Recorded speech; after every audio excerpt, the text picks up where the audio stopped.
Christianity and the incel movement.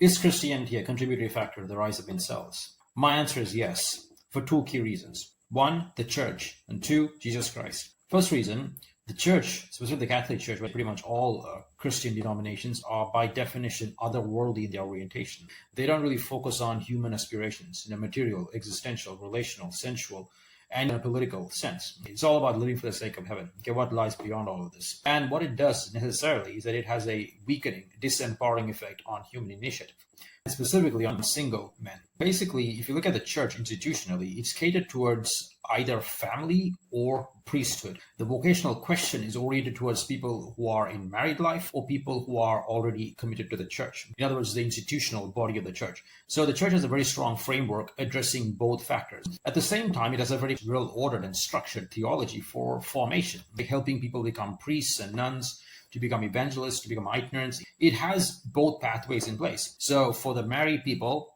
family, for single people, it is the pathway towards priesthood and religious life. It does give us reason to ponder.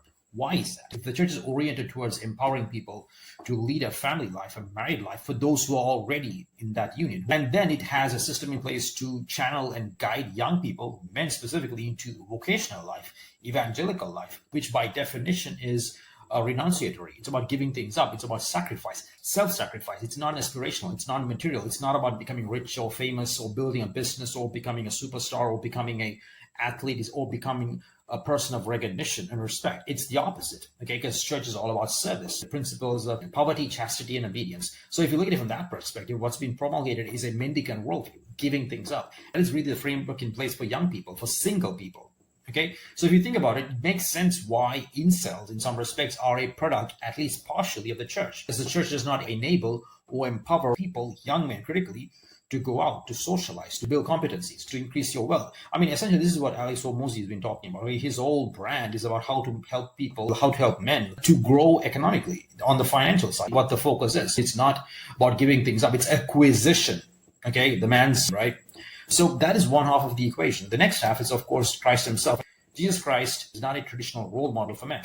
Jesus did not get married. He did not have a family. He did not go out. He did not get laid. He did not develop social competencies, presumably with women. He did not have a social life. He did not build wealth. He did not build businesses. He did not produce art. He did not write anything down. He did great things in a metaphysical sense. Of course, he was a great speaker, announcing the kingdom. And those are fundamentally divine attributes. They're not human in many respects.